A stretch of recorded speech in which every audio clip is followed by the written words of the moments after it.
Here are 5 medieval fonts you can start using for free in Kittl. First up is Gothic, and we're starting pretty whimsical and magical with our medieval fonts here. You're going to find a lot of similarities here to black letter fonts, of course, which, by the way, you can go and watch our 5 black letter fonts video for suggestions, but with this one specifically, I think it fits the fantasy medieval genre because of the swirls and the way the serif points are positioned more as stars. Next up is Kittl, and here we've transitioned a bit more into Lombardic style lettering or rotundus lettering, which means rounded or more curved.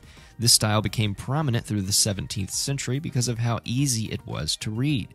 And that being said, I think this font can be used for a variety of projects, even logo designs. Next is Kittl, which takes on a more handwritten and rugged approach to our previous font, being much rounder and feeling a bit bolder at times. This stylizing is actually a bit older than the previous font, dating back to the Carolingian letterforms around the 12th century, but it's no secret this style influenced a lot of other letterforms since it's so easy to read.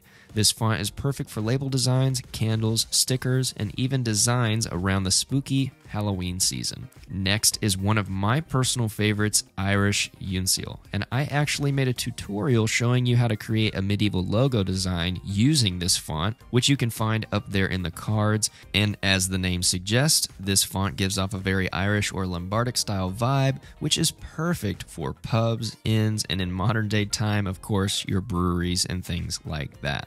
Last but not least, we have Uncial Antiqua, and while this font specifically looks pretty refined, the Uncial script dates back a long time ago, somewhere in between the 4th and 8th century, where it was becoming more popular. The strokes are broader and rounder, which actually gives scribes an easier and faster time writing. While the use case might not be as wide-stretched as something like a sans serif font, you can still use this for a variety of projects from title designs, branding and stationery, and high-end decor or poster design in your print-on-demand business. Now, we actually have a lot more than just these 5 fonts in the medieval style, so make sure you sign up for Kittl for free using the link down in the description and explore all of the fonts we have to offer, and let me know which one is your favorite down in the comments.